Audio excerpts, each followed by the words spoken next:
Going to work is not always my favorite thing to do, but imagine you had to kill caffeine crazed goblins, simp demons, and cryptocurrency mad undead.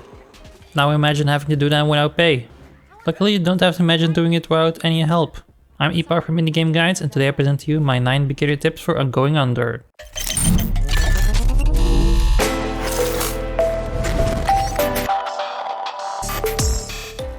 Before we get started, I want to give a huge thank you to G.ROUND for not only sponsoring this video through Indie Boost, but also letting me playtest all kinds of games through their platform. Now basically what G.ROUND does is connecting gamers to developers. You get to play exclusive games that are carefully selected from talented studios around the world, and on the other hand we have the developers who can study the feedback they're getting and make an even more awesome game. Other than getting exclusive access to games, you can earn G-points, which are the currency you can earn through writing reviews and filling out surveys. In return, you can spend the G-points you've collected on in-game rewards like skins and other digital goodies.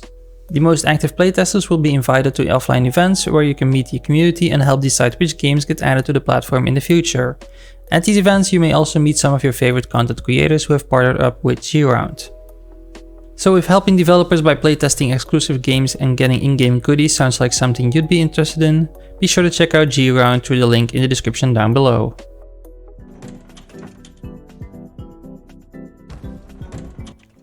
Explore to your heart's content. Now it's a phrase that I say a lot on this channel, and this game is no different.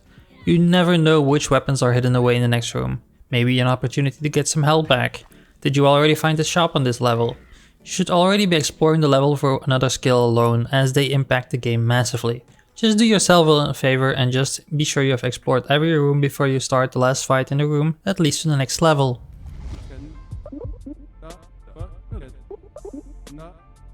Try to explore everything on the entire level before buying anything in the shop. You can find all kinds of weapons all over the place. You may find an app that will heal you completely or reduce the shop prices. For that reason alone, unless you're super close to dying, just wait before spending your hard-earned money in the shop. If you have explored everything, just backtrack to the shop and see what you want to buy. And if you're not desperate for health, I would go for the hot sauce or other items that will increase your total health, because that way you will have a little bit more breathing room during combat. All the rooms are stocked with weapons. Now some of these are hidden away in bookshelves, some are very high on top of shelves that you can only destroy by throwing mini fridges or chairs or other big items at them. You may also find weapons or money sticking out of the top part of vases. Just go all Zelda and smash all vases that you see.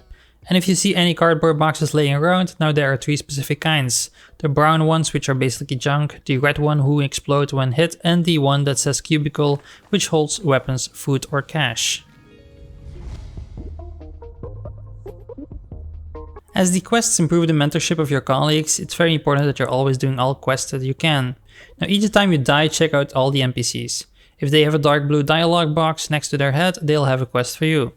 If it's the more light blue color, they'll just have a story-driven topic in mind that they want to discuss.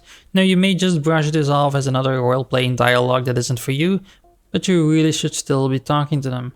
Some quests will only show up when you've talked to certain NPCs, so for that reason I would really talk to every NPC before you head down into the dungeon. That way you have all the quests that you can get.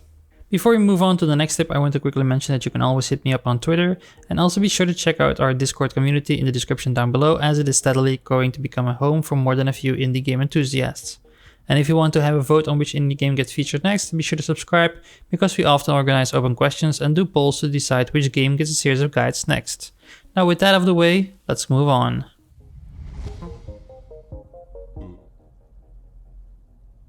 As we were talking about quests, let's talk about the best way to tackle them. Now some of them are very specific, where you need to kill a specific monster in a specific way, but some of them you can do wherever you want, like collect a certain amount of apps or destroy this many laptops, but the ones that you may find the most annoying are the ones where you need to kill, for example, 10 monsters with your bare hands or with very weak weapons like a broken down phone. For this you should really head into the Goblin dungeon. Now this is the very first dungeon you'll meet.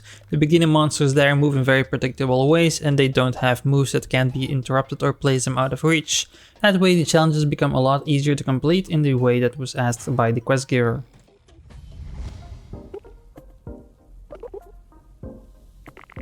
Now the game launched with about 70 in-game skills, and I've not found a single bad one among them yet. So be always buying the new skills with the points you collect from your runs. That way you may find it in the dungeon afterwards.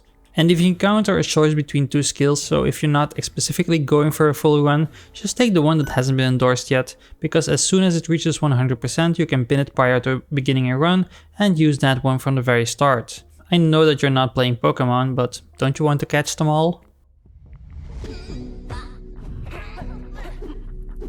Now there are 200 items that you can use for combat, going from thumbtacks to body pillows. Now, I'm sure you've already noticed a green arrow when you encounter a new weapon, meaning that it's an upgrade.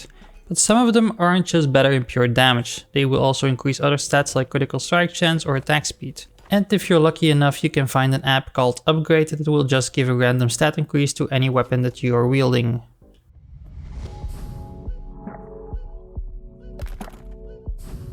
Weapons have a set durability, now you can notice it by the icon down below. With the little star beside it, it's in pristine condition. Without it, it is in normal condition, and when the icon turns pink, it's very close to being gone. Now the weapon will even be flashing red before its last strike, so keep this in mind when passing weapons. And in case you're in the heat of battle, you can just pick up an item on the ground by dodge rolling over it. Now this can be very useful, but it can also be very frustrating if you didn't intend to pick that specific weapon up, so be very mindful of this.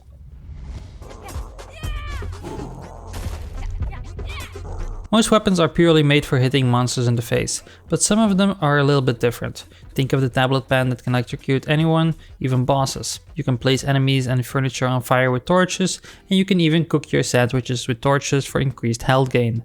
And then you can freeze your enemies, so that way you can just hit them as much as you want and kill them before they thaw. But afflicting these status conditions will actually just really depend on the type of weapon that you're finding. But if you pick Fern as your mentor, you will find fizzle sodas in the dungeons which you can pop to freeze or electrocute or just burn all enemies around you.